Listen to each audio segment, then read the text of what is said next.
Hello दोस्तों, welcome to PW only IAS. दोस्तों, स्वागत है आप सभी का इस वीक के इकॉनमी के अंदर, जहां हम इकॉनमी के इम्पॉर्टेंट टॉपिक्स को यहां पे डिस्कस करेंगे। आई एम श्योर आप सभी ने दिवाली और बाकी और जो फेस्टिवल्स हैं उन सभी को अच्छे से सेलिब्रेट किया होगा। अब समय आ चुका है कि हम वापस से अपनी पढ़ाई को थोड़ा रिज्यूम करें, उनको और भी अच्छे ढंग से यहाँ पे करने की कोशिश करें। राइट, चलिए स्टार्ट करते हैं आज का सेशन। एक हमारा टॉपिक जो हमें आज डिस्कस करना है वो है चाइना के एफडीआई के रिगार्डिंग। देखो, कुछ बहुत सारी न्यूज़ आई इस वीक के अंदर जहाँ पर हमें पता लगा कि चाइना का जो एफडीआई है ना, वो पहली बार नेगेटिव हुआ है for the first time in 1998। तो इतने लंबे टाइम के अंदर 25 साल के बाद जाके कहीं ना कहीं नेगेटिव हुआ है। इनफैक्ट ना 25 साल के बाद भी कहना गलत है, क्योंकि उससे पहले हमारे पास डेटा ही नहीं है। ठीक है, जब से डेटा रखना स्टार्ट किया ना तो 25 साल हो गए हैं उस डेटा रखते हुए। तो पहली बार उस डेटा ने शो किया है कि नेगेटिव में एफडीआई हमें देखने को मिल रहा है। तो अपने आप में चाइना के लिए बड़ा ही चिंताजनक विषय है। ठीक है ना, तो थोड़ा इसको समझेंगे कि क्या आखिर ये मुद्दा क्या है। तो पहले ना मैं आपको ये मुद्दा समझाने से पहले एफडीआई और एफपीआई इनके बीच में थोड़ा फर्क समझा देता हूँ ताकि टॉपिक अच्छे से समझ आ जाए।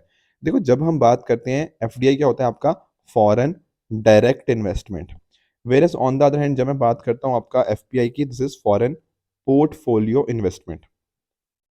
ठीक है, अब इनमें फ़र्क क्या होता है? देखो, फ़र्क होता है जैसे फॉर एग्जांपल, अगर मान लो आप किसी लिस्टेड कंपनी, जो कंपनी लिस्टेड है आपकी स्टॉक मार्केट के ऊपर हमें लिस्टेड देखने को मिलती है, अगर उसके अंदर आप पैसा डाल रहे हो, तो कहीं ना कहीं अगर वो 10% को एक्सीड कर देता है, तब हम उसको बोलते हैं क्या है, उसको बोला जाता है एफडीआई, फॉरेन डायरेक्ट इन्वेस्टमेंट।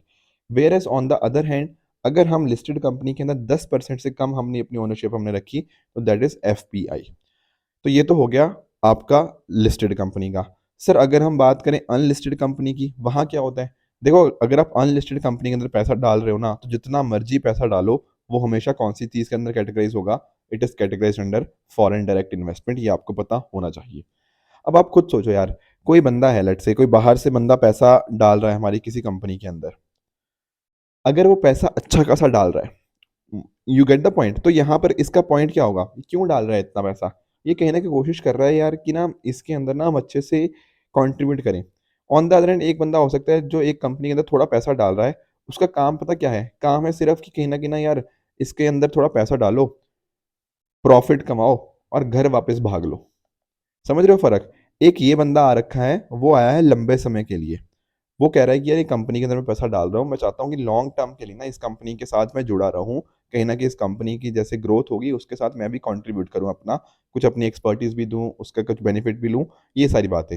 पर यहाँ पर ये जो दूसरा बंदा है ना, ये बंदे का काम सिर्फ प्रॉफिट है। वो वहाँ पे शेयर मार्केट के अंदर पैसा डालेगा, ठीक है, उस पर्टिकुलर कंपनी के रिगार्डिंग, और जैसे ही उसको दिखेगा प्रॉफिट, वो फटाफट अपना पैसा उठा के घर भाग लेगा। तो यही फर्क आपको एफडीआई और एफपीआई में देखने को मिलता है। एफडीआई क्या होता है? आपका लंबे समय के लिए होता है। फॉरेन पोर्टफोलियो इन्वेस्टमेंट आपका क्या होता है? आपका शॉर्ट टर्म के लिए होता है। जैसे ही आपके चीज़ आपका प्रॉफिट दिखा, आपके घर वापसी हो जाती है। ठीक है, तो एफडीआई क्या है? आपका लॉन्ग टर्म अप्रोच, और वेयर एज आपका एफपीआई है शॉर्ट टर्म अप्रोच। यहाँ पर एफडीआई में अंदर ओनरशिप भी होती है, आपके मैनेजमेंट राइट भी होता है। वेयर एज एफपीआई के अंदर ना केवल आपके ओनरशिप, मतलब आपके पास पास शेयर है उसके। ठीक है, जैसे ही आपको प्रॉफिट दिखेगा आप घर भाग लोगे। राइट, एफडीआई आपकी कम वोलेटाइल है, मतलब कहने का मतलब यहाँ पैसा आ गया ना एक बार, तो लंबे समय के लिए। यहाँ पर क्या होता है? हाईली वोलेटाइल, कभी पैसा आ रहा है, कभी जा रहा है, कभी आ रहा है, कभी जा रहा है, इस तरह से चलता रहता है। इसी वजह से इसको हॉट मनी के नाम से भी जाना जाता है। तो ये सारे कुछ फर्क है जो आपको पता होना चाहिए बिटवीन एफडीआई एंड एफपीआई। इसके साथ में ही आप देखो, एफडीआई लेके आ रहे हो तो कहीं ना कहीं आप सब्सटेंशियल शेयर उस कंपनी के अंदर लाने की कोशिश कर रहे हो, तो यहाँ पर ना डिसीजन मेकिंग के अंदर भी आप काफ़ी अच्छे से इंगेज होते हो। वेरस एफपीआई के अंदर ये सब चीज़ें नहीं होती। साथ में ही एफडीआई के अंदर आप उसकी मशीनरी, उसके प्लांट्स, इसके अंदर इन्वेस्ट करते हो। वेरएज़ यहाँ पर आपके एफपीआई के अंदर आप स्टॉक्स, बॉन्ड, बेसिकली पैसा कमाने के जो तरीके होते हैं, उसके अंदर डालने की कोशिश करते हो। तो आई होप आप समझ गए होंगे एफडीआई और एफपीआई के बीच में फ़र्क क्या होता है। तो इसी वजह से ना किसी कंट्री को आगे बढ़ने के लिए एफडीआई की बहुत अच्छी खासी रिक्वायरमेंट होती है। रिक्वायरमेंट दोनों की है, देखो पैसा भी आना चाहिए ऑब्वियसली, पर कहीं न कहीं एफडीआई जब चीज़ आती है ना, तो कहीं न कहीं काफ़ी पॉजिटिव साइन हमें देखने को मिलता है। और जैसा मैंने आपको बताया कि चाइना का नेगेटिव में आया है, तो ये इस वजह से चाइना के लिए ना कंसर्न हमें देखने को मिल जाता है। तो थोड़ा डिस्कस करते हैं इसके बारे में। जैसे मैं आपको बता रहा था ना कि 1998 ऑनवर्ड्स हमारे पास जो डेटा हमें पता है, उस डेटा में पहली बार चाइना का डेटा नेगेटिव आया है। एक्चुअल में ना ये डेटा जो है ना, वो क्वार्टर ऑन क्वार्टर, मतलब क्वार्टर बेसिस पे होता है। बेसिकली 3-3 महीने की अगर हम बात करें, जैसे मैंने आपको बताया हुआ ना, जब हम 1 साल की बात करें, आपके अलग-अलग क्वार्टर्स आपको देखने को मिल जाते हैं। जैसे पहला क्वार्टर होता है आपका अप्रैल से जून तक, अप्रैल, मई, जून 3-3 महीने का टाइम हो गया। सेकंड क्वार्टर आपका हो गया जुलाई अगस्त आपका सितंबर, ये 3 महीने का। फिर क्वार्टर थ्री आपका हो गया अक्टूबर नवंबर दिसंबर, ये 3 महीने का। फिर चौथा क्वार्टर आपका हो जाता है आपका जनवरी से मार्च, राइट। तो अभी जो मैं डेटा की बात कर रहा हूँ ना विद रिगार्ड्स टू चाइना, वो यहाँ पर इस पर्टिकुलर क्वार्टर की बात कर रहा हूँ, क्वार्टर टू जो भी निकल के गया है जुलाई से सितंबर वाला टाइम, राइट। इसमें आपका इसका जो डेटा है ना वो माइनस लगभग 11.8 बिलियन डॉलर कहीं ना कहीं देखने को मिल रहा है। तो नेगेटिव में पहली बार हमें देखने को मिल चुका है। अब आपके दिमाग में आएगा कि क्या सर कभी भी मतलब नेगेटिव में नहीं आया? देखो नहीं आया, ठीक है, 1998 के बाद कभी नहीं आया, किसी भी क्वार्टर में नहीं देखने को मिला। और इनफैक्ट ना अगर हम बात करते हैं चाइना की, तो चाइना में तो अच्छा खासा एफडीआई देखने को मिलता था, बहुत ही ज़्यादा पॉजिटिव के अंदर। कई बार ऐसे टाइम भी आए कि 75 बिलियन डॉलर पॉजिटिव आ रहा है, इवन 100 बिलियन डॉलर पॉजिटिव भी इसने टच किया है। तो जो चाइना की हमें ग्रोथ देखने को मिली है ना पिछले 20-25 साल के अंदर, उसके एक पीछे का मेजर कारण था कि एफडीआई के अंदर बहुत ही हैवी नंबर्स हमें देखने को मिल रहे हैं। अब इसके पीछे सर अब क्या ऐसा हो गया कि चाइना में एफडीआई नहीं आ रहा या नेगेटिव में हमें देखने को मिल रहा है? देखो पहले तो आप देखो, अभी यूएस और चाइना के बीच में कहीं न कहीं जो कॉन्फ्लिक्ट है ना, वो बहुत ज़्यादा हमें बढ़ता हुआ देखने को मिलता रहता है।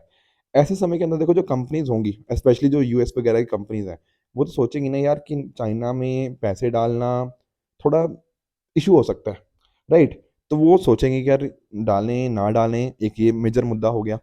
इसके अलावा अगर आप नोटिस करोगे ना, तो दुनिया भर में आजकल जो इंटरेस्ट रेट होते हैं, वो हमें बढ़ते हुए देखने को मिलते हैं।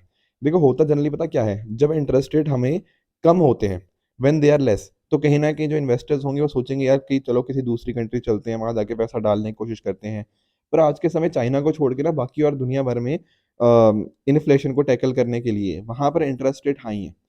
राइट, तो कहीं न कहीं वो पैसा उतना ज़्यादा वो चाइना में इन्वेस्ट करने के लिए नहीं चाह रहे, क्योंकि ऑलरेडी दुनिया भर में इंटरेस्ट रेट काफ़ी हाई चल रहे हैं, राइट? कंपनीज़ अपने आप में थोड़ी कंसर्न्स हैं। मैंने आपको बताया हुआ है सप्लाई चेन के बारे में, ठीक है? तो कंपनीज़ की ज़्यादातर कोशिश है यार चाइना के ऊपर उतनी ज़्यादा हम डिपेंडेंसी ना रखें। कहीं न कहीं हमें चाइना से ना बाहर निकलना पड़ेगा। आप सभी के साथ ना मैंने कई बार वन प्लस स्ट्रैटेजी भी कहीं न कहीं डिस्कस करी हुई है, कि हम ना किसी चाइना के अलावा किसी और कंट्री के ऊपर भी फ़ोकस करते हैं। क्योंकि जब चाइना में लेट्स से कोविड-19 पैंडेमिक आया था, तो चाइना के ऊपर एक्सेसिव डिपेंडेंस की वजह से कंपनीज़ को बहुत ज़्यादा नुकसान हमें देखने को मिला था। तो ये भी एक इश्यू हमें इस तरह के देखने को मिल जाते हैं।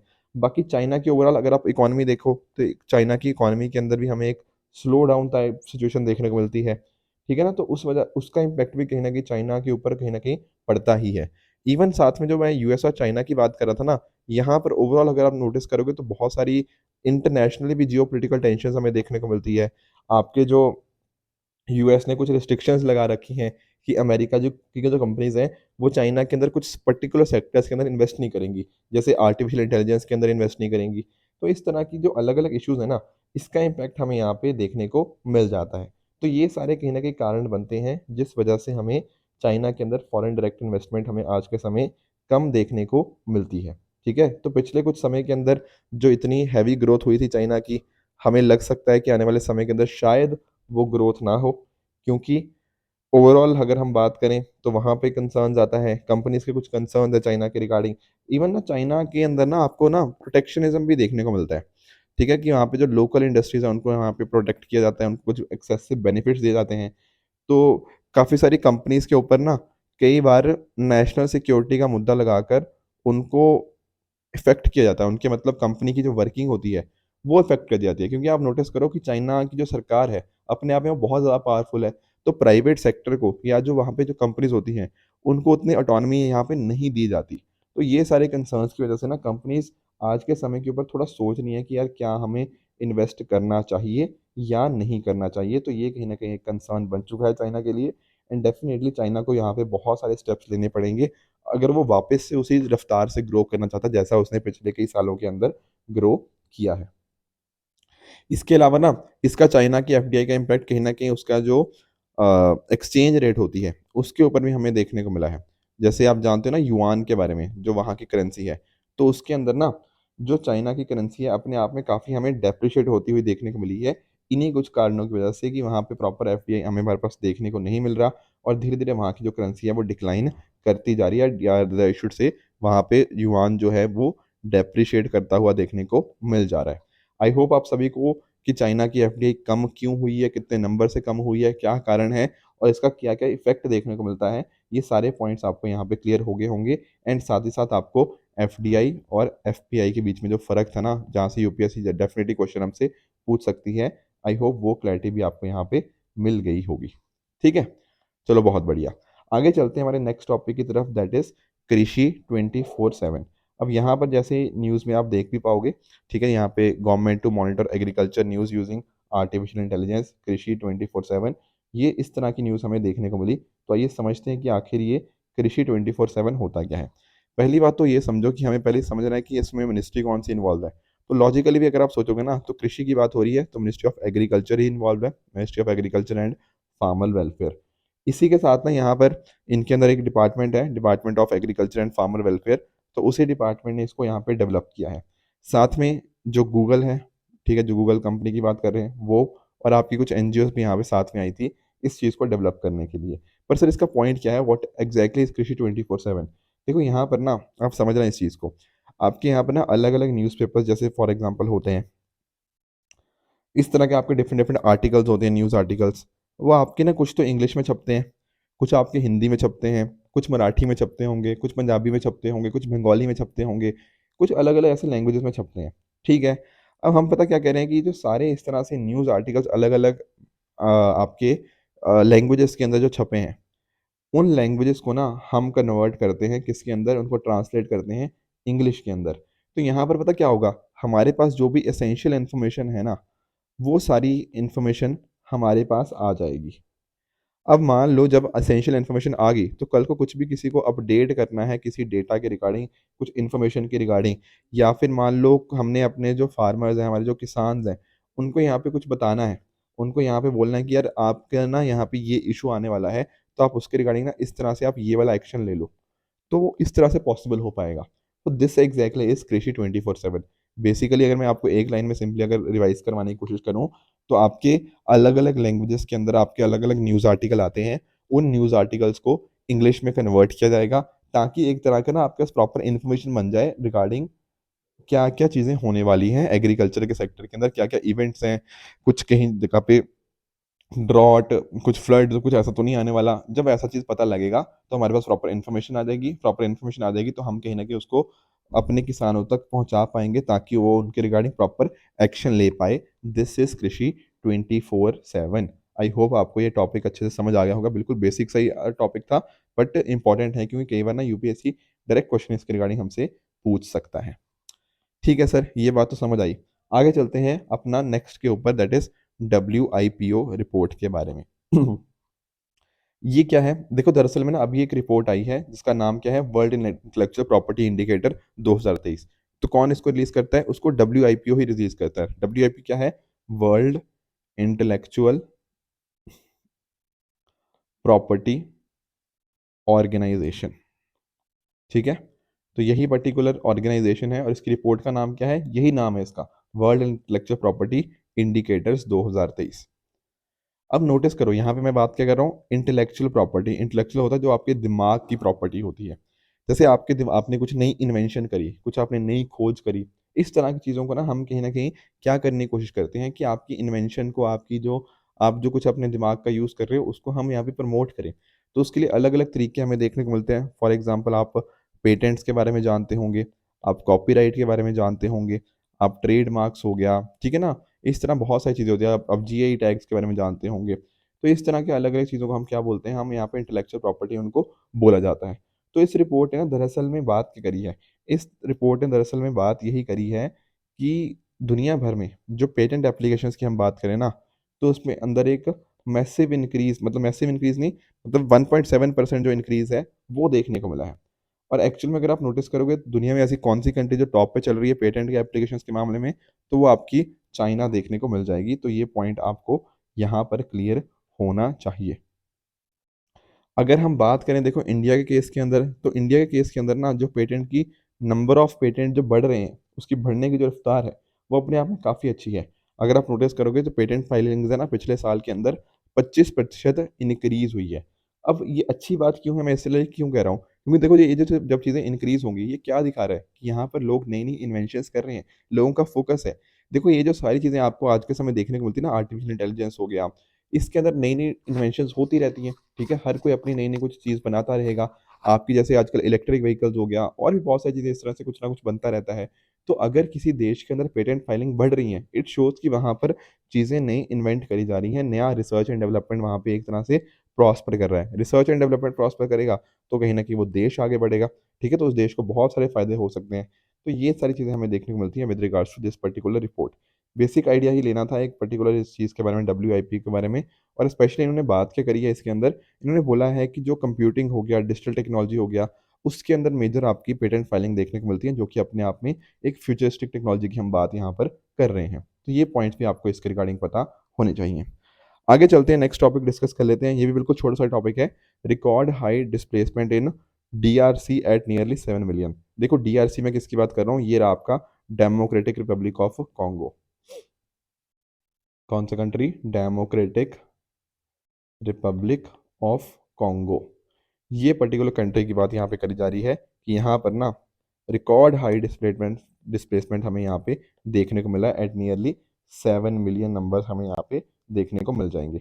दरअसल में ना, ये पहले तो ये समझो कि आखिर ये रिपोर्ट लेकर कौन आया है। तो द आंसर इज IOM, यानी कि इंटरनेशनल ऑर्गेनाइजेशन फॉर माइग्रेशन। इसके द्वारा ये पर्टिकुलर रिपोर्ट लेकर आई गई है। अब इसके बारे में मैं थोड़ा आपको पहले ना आईयूएम के बारे में थोड़ा समझाने की कोशिश करता हूँ। आईयूएम का फॉर्मेशन हुआ था, मतलब एस्टेब्लिशमेंट हुआ था 1951 के अंदर, ठीक है ना। पहले इसका नाम कुछ और हुआ करता था, बाद में 1989 के अंदर इसका ये नाम रखा गया, ठीक है। तो वो नाम आपको ध्यान में रखने की ज़रूरत नहीं है। यहाँ पर टोटल आपको इसके 175 मेंबर स्टेट्स देखने को मिल जाएंगे, जिसमें इंडिया भी एक मेंबर है। तो इसका काम क्या है सर आईयूएम का? देखो आईयूएम आप समझना, पहली बात तो ये यूएन का ही मेंबर है, मतलब यूएन का ही पार्ट है। It is a part of United nation system. तो कोई आपसे पूछे ये एनजीओ है? नहीं भैया, ये यूएन सिस्टम का ही एक पार्ट है। तो this is what, this is an inter government organisation. पर काम क्या करता है? देखो काम यही करता है कि जो माइग्रेशन है ना, वो फोर्स्ड नहीं होनी चाहिए। अगर माइग्रेशन हो रही है तो कहीं ना कहीं वो डेवलपमेंट के अंदर कंट्रीब्यूट करें। एक तरह से ना, आपकी जो रेगुलेशन है, मतलब माइग्रेशन है, उसको हम रेगुलेट कर पाएँ, माइग्रेशन को फैसिलिटेट कर पाएँ, और जो फोर्स्ड माइग्रेशन जैसी चीज़ें हैं ना, इनको कहीं न कहीं हम यहाँ पे प्रॉपर ढंग से एड्रेस कर पाएँ, ये चीज़ें होनी चाहिए। और आज के समय के ऊपर आप देख भी रहे हो यार, अलग-अलग कंट्रीज़ कई जगह क्लाइमेट की वजह से, कई जगह जियोपॉलिटिकल टेंशन्स की वजह से आपस में माइग्रेशन बहुत ज़्यादा देखने को मिलती हैं। सिमिलरली जैसे अब इन्होंने डेमोक्रेटिक रिपब्लिक ऑफ कॉन्गो की बात करी है, तो वहाँ पर भी ना कॉन्फ्लिक्ट चल रहा है बिटवीन डिफरेंट पार्टीज़ वहाँ के जो हैं। तो अपने आप में ना वहाँ पे लोगों को बहुत सारे इश्यूज़ आते हैं। तो इंटरनली डिस्प्लेस्ड कुछ पीपल हो जाते हैं, कुछ दूसरी कंट्रीज़ के अंदर जाना पड़ता है। ये सारी चीज़ों को टैकल करने के लिए ना आईयूएम यहाँ पे काम करता है। तो ये कुछ पॉइंट्स है विद रिगार्ड्स टू आईयूएम, जो इंटरनेशनल ऑर्गेनाइजेशन फॉर माइग्रेशन, जो आपको पता होने चाहिए थे। तो ये थी आज की डिस्कशन, जो टॉपिक्स हमें डिस्कस करने थे। मैं आपको ना 2 क्वेश्चंस दे रहा हूँ होमवर्क के रिगार्डिंग, जिनका मुझे आप नीचे कमेंट्स में आंसर बताओगे। पहला आपका होमवर्क ये रहा, जो कि 2021 का एक क्वेश्चन है, और दूसरा आपका होमवर्क ये रहा, जो कि यूपीएससी ने हमसे 2019 में क्वेश्चन पूछा हुआ है। तो इसका मुझे आप नीचे कमेंट्स में आंसर बताना कि आपके हिसाब से इसमें कौन-सा ठीक है और कौन-सा गलत है। 2 क्वेश्चन जो मैंने आपको होमवर्क दिए थे, उनका मैं आपको आंसर बता देता हूँ। एक मैंने आपसे पूछा था एमएसपी के रिगार्डिंग, मिनिमम सपोर्ट प्राइस के रिगार्डिंग। पहला कह रहा है जितने भी आपके सीरियल्स, पल्सेस, ऑयल सीड्स हैं, तो जो प्रोक्योरमेंट होता है एमएसपी के ऊपर, वो अनलिमिटेड होता है किसी भी स्टेट और किसी भी यूटी के अंदर। अरे ऐसा बिल्कुल भी नहीं है, ठीक है। लॉजिकली आपने ना, अगर थोड़ा-सा भी अगर आप जानते हो इस बारे में, आप अपने आप से इस स्टेटमेंट को एलिमिनेट कर दोगे। और देखो ना, ये होती हैं जो बहुत ही वेग या जो बहुत ही आपकी एक्सट्रीम स्टेटमेंट बना दी जाती हैं। तो बिल्कुल एक्सट्रीम स्टेटमेंट है यहाँ पे, जैसे बात कर रहा है कि बिल्कुल ही अनलिमिटेड हो गया, नहीं। और सेकंड भी इनफैक्ट ना, सेकंड भी बिल्कुल इन्होंने एक्सट्रीम ही बना दी। यहाँ पे क्या कह रहा है, सीरियल्स और पल्सेस के केस के अंदर एमएसपी उस तरह से फिक्स किया जाता है कि आपका मार्केट प्राइस कभी राइज़ ना कर पाए उस लेवल तक। देखो मार्केट प्राइस कौन डिटरमाइन करता है? मार्केट प्राइस डिटरमाइन करती है मार्केट, यानी कि आपकी डिमांड और आपकी सप्लाई। तो डिमांड और सप्लाई के हिसाब से ना कुछ भी उसका प्राइस हो सकता है। तो ऐसा तो कुछ भी नहीं है, इसके साथ उसका लिंकेज ही नहीं है। फिक्स प्राइस जो आपका एमएसपी है वो तो सरकार फिक्स करेगी। तो दोनों का कैसे कहीं न कहीं ऐसे हम कह सकते हैं? नहीं कह सकते। तो दोनों के दोनों यहाँ पे गलत हमें देखने को मिलते हैं। तो इस वजह से आपका आंसर क्या है? Option number D, neither one nor two. उसके अलावा मैंने आपसे एक और क्वेश्चन पूछा था, एफसीआई के रिगार्डिंग ही था मतलब। तो यहाँ पर क्या कह रहा है कि एफसीआई को जो बेसिकली इकोनॉमिक कॉस्ट है एफसीआई को, वो क्या होती है? वो एक तो आपकी मिनिमम सपोर्ट प्राइस होती है। उसके अलावा और क्या होता है? देखो देखो आप खुद सोचो, एफसीआई को क्या क्या खर्चा करना पड़ रहा है। एक तो चलो आपने बोल दिया कि हाँ चलो ठीक है सर, आपको जो मिनिमम सपोर्ट प्राइस है एक ये हो गया। इसके अलावा आप नोटिस करो, एक होते हैं आपके प्रोक्योरमेंट इंसिडेंटल। जब आप कहीं न कहीं फसल को प्रोक्योर कर रहे हो, तो उस टाइम के ऊपर कुछ खर्चे होते हैं, उन सभी को हम कहाँ में इंक्लूड कर देते हैं, आपके प्रोक्योरमेंट इंसिडेंटल के अंदर। तो एक तो यार ये हो गया, एक तो आपकी प्रोक्योरमेंट कॉस्ट होगी, जिस कॉस्ट के ऊपर आपने चीज़ों को प्रोक्योर किया। एक वो हो गया जो अदर खर्चे हो गए आपके प्रोक्योरमेंट के रिगार्डिंग। एक आप उसको डिस्ट्रीब्यूट करोगे, तो वहाँ पर क्या आ जाएगी, आपकी डिस्ट्रीब्यूशन कॉस्ट आ जाएगी, बिल्कुल ठीक बात है। तो ये सारे 3 ही तो आपके कहीं न कहीं इकोनॉमिक कॉस्ट होगी, बिल्कुल। तो आपका एमएसपी तो क्या हो गया, प्रोक्योरमेंट कॉस्ट हो गया, उसके अलावा आपके प्रोक्योरमेंट इंसिडेंटल और आपका डिस्ट्रीब्यूशन कॉस्ट हो जाएगा। इसका correct answer option number C बन जाएगा इस पर्टिकुलर क्वेश्चन का। इसी तरह से इन दोनों क्वेश्चंस का भी आप मुझे नीचे कमेंट्स में आंसर बताना, 2021 वाला भी और 2019 वाला भी। आई होप आज का जो सेशन था, आप सभी को अच्छे से समझ आया होगा एंड इकोनॉमी के कुछ टॉपिक्स जो हमने डिस्कस किए, वो आपने अच्छे से समझे होंगे कि कैसे चीज़ों को हम आंसर कर सकते हैं। ठीक है दोस्तों? तो इसी तरह से आप भी अपने एंड पे हार्ड वर्क करते रहिए। इसी तरह से हम मिलेंगे फिर next week. Thank you very much for the discussion.